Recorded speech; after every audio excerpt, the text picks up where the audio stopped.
పెద్దాపురం ఎమ్మెల్యేగా హ్యాట్రిక్ సాధించిన నిమ్మకాయల చినరాజప్ప 2024 సార్వత్రిక ఎన్నికలలో భాగంగా 4వ తేదీ మంగళవారం జరిగిన ఓట్ల లెక్కింపు మధ్యాహ్నం 3:20 అయ్యేసరికి 39 పెద్దాపురం నియోజకవర్గానికి సంబంధించిన ఓట్లు లెక్కింపు ప్రక్రియ ముగిసే సమయానికి వచ్చినటువంటి ఫలితాలలో టీడీపీ అభ్యర్థి నిమ్మకాయల చినరాజప్ప ప్రత్యర్థి వైసీపీ అభ్యర్థి అయిన దౌలూరి దొరబాబుపై 40,815 ఓట్లు మెజారిటీతో విజయం సాధించారు.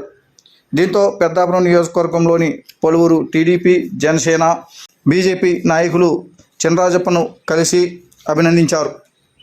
పెద్దాపురం నియోజకవర్గంలోని టీడీపీ, జనసేన, బీజేపీ నాయకులు సంబరాలు జరుపుకుంటూ ర్యాలీలు నిర్వహించారు. కాగా పెద్దాపురం నియోజకవర్గం నుండి వరుసగా 3వసారి ఎమ్మెల్యేగా గెలుపొందిన ఘనత నిమ్మకాయల చినరాజప్పకే దక్కుతుంది.